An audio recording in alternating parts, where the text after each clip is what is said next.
SSC के पूर्व परीक्षा में बोले गए श्रुतलेख। शुरू। माननीय सदस्यगण, 14वीं लोकसभा के चुनावों के पश्चात संसद के दोनों सदनों के प्रथम सत्र को संबोधित करते हुए मुझे अत्यंत प्रसन्नता हो रही है। सभी सदस्यों, विशेषकर लोकसभा के नवनिर्वाचित सदस्यों का मैं अभिनंदन करता हूं। पिछले 3 महीनों के दौरान आप सभी ने ग्रीष्म ऋतु की झुलसा देने वाली गर्मी में काम किया। कई रात सोए भी नहीं। सैकड़ों हजारों किलोमीटर की यात्रा की।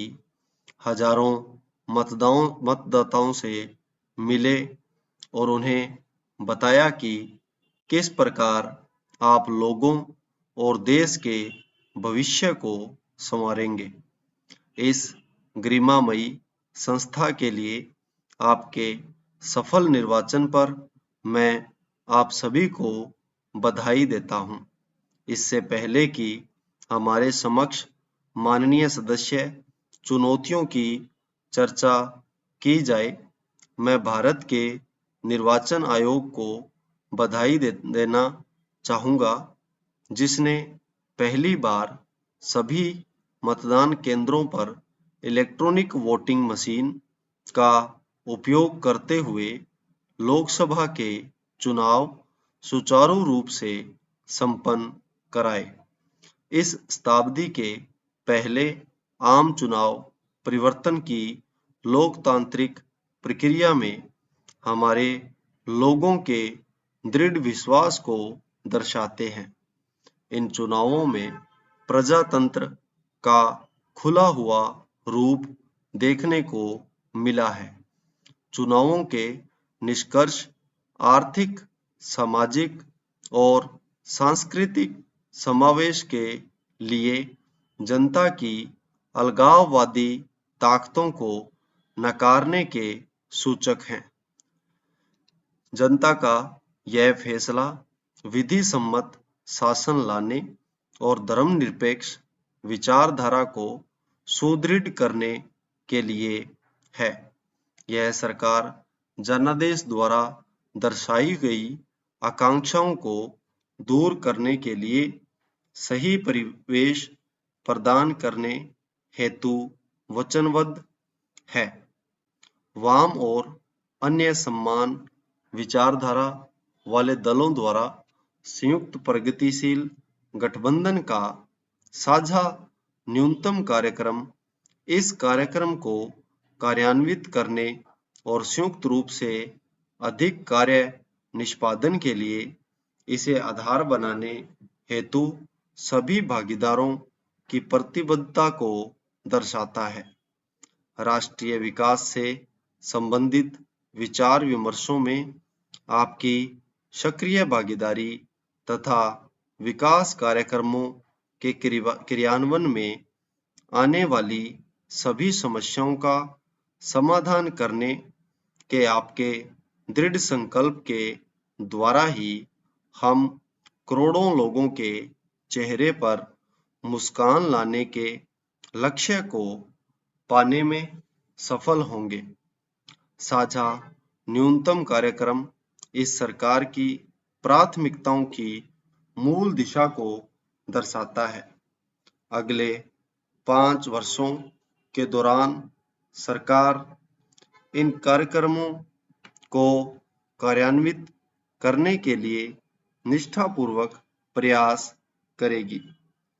तथापि कार्यक्रमों का वास्तविक विषय वस्तु एवं उनके चरणबद्ध निष्पादन, संस्थानों की उपलब्धता तथा विभिन्न क्षेत्रों की उनकी आत्मसात करने की क्षमता में होने वाली प्रगति दोनों पर निर्भर करेगा। हमारा प्रयास होगा कि हम कुछ उच्च स्तरीय विधियों एवं राजकोषीय अनुशासन बनाए रखते हुए दक्षता और समता के सहगामी पथों पर अग्रसर हों। मेरी सरकार को अपनी कल्पनाशीलता से ऐसे उपाय ढूंढने होंगे जिससे हमारा विस्तार, आर्थिक नीति, तीव्र विकास, स्थिरता और सामाजिक समता की आवश्यकताओं के बीच सही संतुलन सुनिश्चित हो पाए। मेरी सरकार धर्मनिरपेक्ष मूल्यों को लाने, उन्हें बढ़ावा देने और सामाजिक सौहार्द तथा शांति को भंग करने वाले सभी रूढ़िवादियों और कट्टरपंथियों से निपटने के लिए भय व पक्षपात के बिना कानून का प्रवर्तन करने के लिए प्रतिबद्ध है। हम यह सुनिश्चित करेंगे कि व्यवस्था लंबे समय तक प्रतिवर्ष कम से कम 7-8% की वृद्धि इस प्रकार बनाए रखे जिससे रोजगार का सृजन हो और हर परिवार को जीविका प्राप्त हो। ऐसा करते समय मेरी सरकार किसानों, खेतीहर मजदूरों और कामगारों की आय में वृद्धि करने और उनका कल्याण करने, महिलाओं को सशक्त और अनुसूचित जातियों, अनुसूचित जनजातियों, अन्य पिछड़े वर्गों और धार्मिक अल्पसंख्यक समुदाय के लोगों के लिए समान अवसर प्रदान करने पर बल देगी। मेरी सरकार सामाजिक और आर्थिक विकास की प्रक्रिया को आगे बढ़ाएगी ताकि 21वीं शताब्दी भारत की शताब्दी बन सके। इसके लिए उन आर्थिक सुधारों में तेजी लाने की आवश्यकता है जिनकी बदौलत देश में तीव्र आर्थिक विकास के नए युग का सूत्रपात हुआ। कृषि, उद्योग और सेवाओं में और सुधार किए जाएंगे। इन सुधारों में मध्यवर्ती दृष्टिकोण अपनाया जाएगा और यह सुनिश्चित किया जाएगा कि होने वाले लाभ शहरी गरीबों और उन ग्रामीणों तक पहुंचे जहां हमारी अधिकांश जनता रहती है। संवैधानिक प्रावधानों की भावना के अनुरूप ग्रामीण स्तरीय लोकतंत्र के जरिए ग्रामीण विकास की गति को तेज करने के लिए सरकार प्रतिबद्ध है। हमारे देश में लगभग 2.3 लाख ग्राम पंचायतों है। इस मध्यवर्ती एवं जिला स्तरों की पंचायती राज संस्थाएं हैं। कार्यकर्ताओं और नीतियों के कारगर अंतरण की दर पर उसे सशक्त बनाया जाएगा ताकि यह भागीदारी पर आधारित लोकतंत्र की सच्ची संस्थाएं और उभर सकें।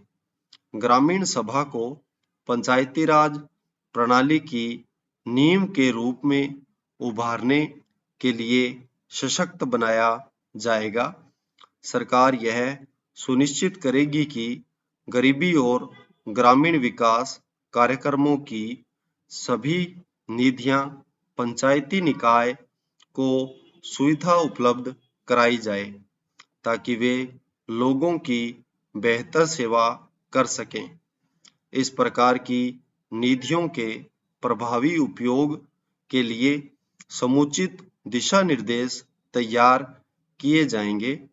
सरकारी निवेश का एक बड़ा हिस्सा गांवों तक पहुंचाया जाएगा और ग्रामीण क्षेत्रों में सड़कें, बिजली और पेयजल जैसी बुनियादी सुविधाओं में सुधार लाने पर विशेष बल दिया जाएगा। शहरी ग्रामीण के अंतर को पाटने हेतु ग्रामीण समूहों को एक दूसरे से जोड़ने पर विशेष बल दिया जाएगा ताकि सभी वर्गों को लोगों को समान आर्थिक अवसर उपलब्ध हो जाए। संपूर्ण विराम।